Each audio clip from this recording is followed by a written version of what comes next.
Hello.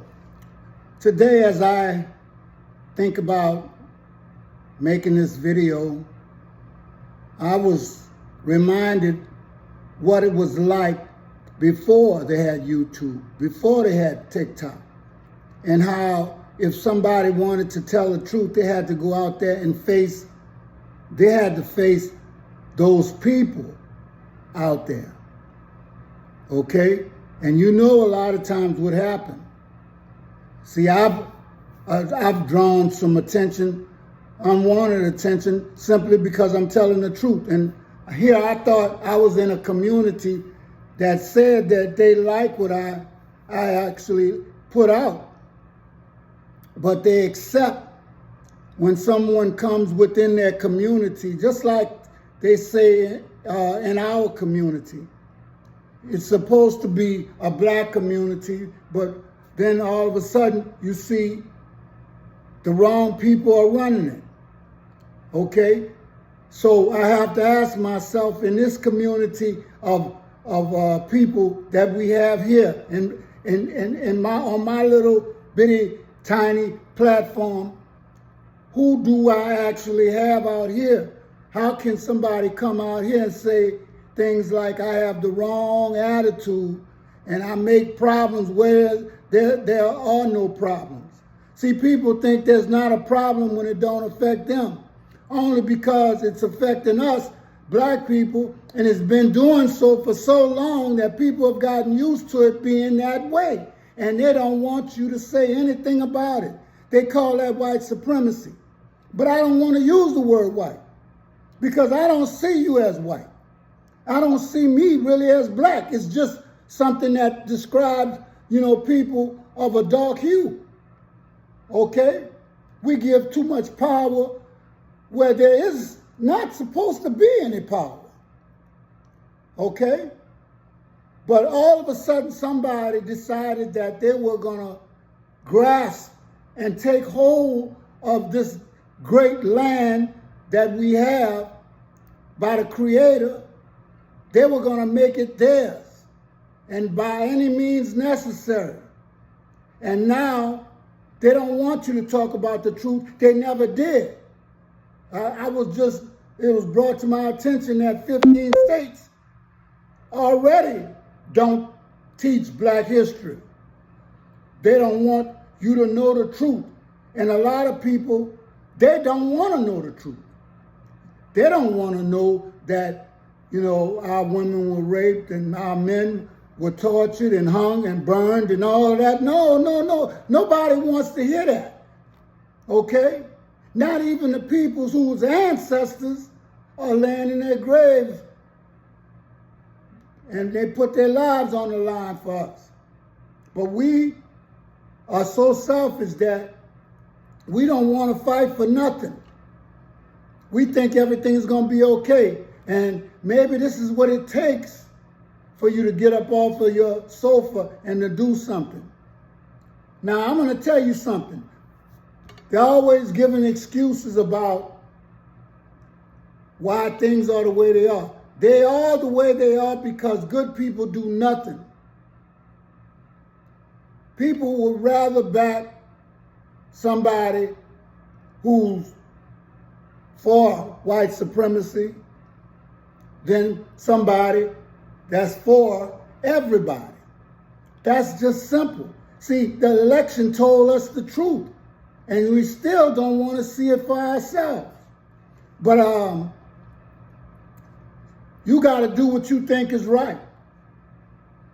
I was also brought to my attention that, sometimes some people are just survivors, and some people, they got to go on both sides. But let's listen to this man, and he's talking directly to you because there's no reason why somebody could come into a community and make it uncomfortable unless you let them.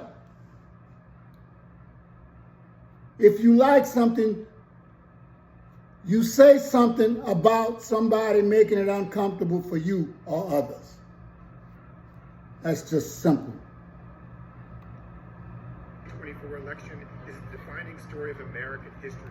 Americans have consistently chosen to preserve white supremacy over democracy. But what happens after each election is that we obsess over tiny demographic groups that can sometimes tilt an election on the margins, or we allow the huge majority of white voters to escape accountability for their ongoing efforts to protect white privilege at all costs, as long as they can deflect to a semi-plausible, non-racial explanation for their actions. It's the economy, stupid.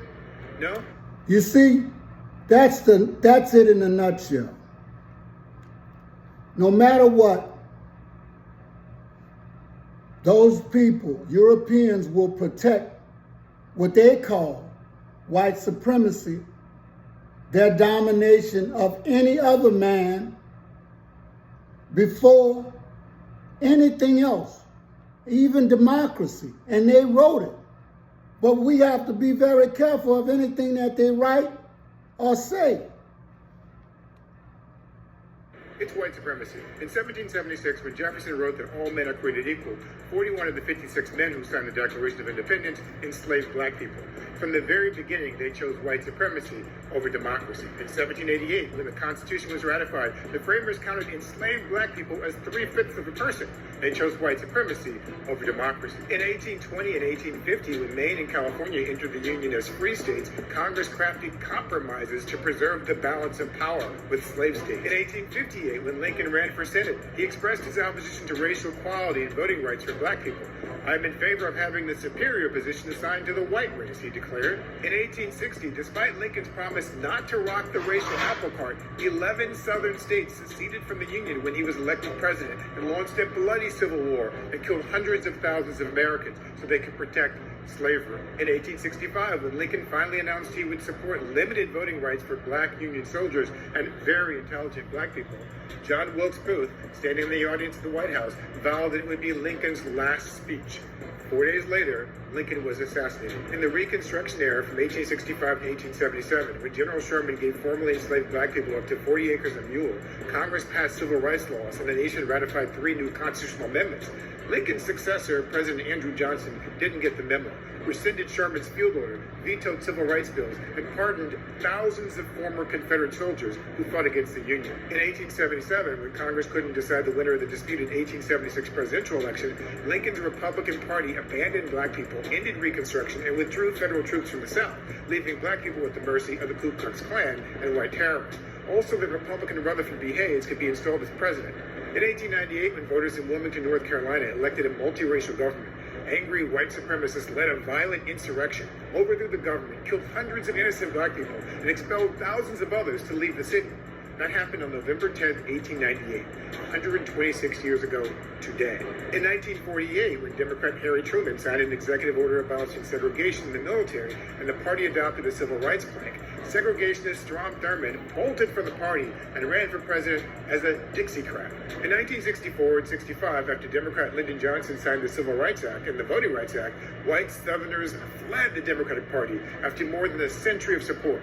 Then, from 1968 on, Republicans created a Southern strategy to lure disaffected white voters away from the Democratic Party, and no Democratic candidate for president has ever won the white vote since then. In 2008, when Barack Obama was elected, it was not because white voters finally saw the light. They voted against him and were so alarmed by the result that they created the Tea Party, enacted dozens of new restrictive voter ID laws, promoted a TV game show host to question Obama's birth certificate. In 2013, when the Supreme Court gutted the Voting Rights Act, which had just been approved 7 years earlier with a bipartisan 98-0 Senate vote, Republicans refused then and have refused since to renew this landmark voting rights law. And in 2021, when Donald Trump lost to Joe Biden, he incited a violent mob to overturn the results of a free and fair election. So it was no surprise in 2024 when a twice impeached convicted criminal who promised to pardon the insurrectionists who led the January 6th rebellion against the U.S. government ran for president, that 60% of white men and 53% of white women voted to bring him back to the White House. They were the descendants of the white people who pardoned the Confederates after the Civil War, reneged on the promise of Reconstruction, and fled the Democratic Party when it finally allowed black people to join. So miss me with any analysis of the 2024 campaign that fails to center the predictable role of white voters in protecting their privilege, and spare me with the lofty rhetoric of the sanctity of American democracy. The history of America is a violent, tragic story of of disturbing compromises among white people from generation to generation to keep other white people happy, not only at the expense of black people, but at the expense of democracy. So, democracy or white supremacy? White supremacy wins every time.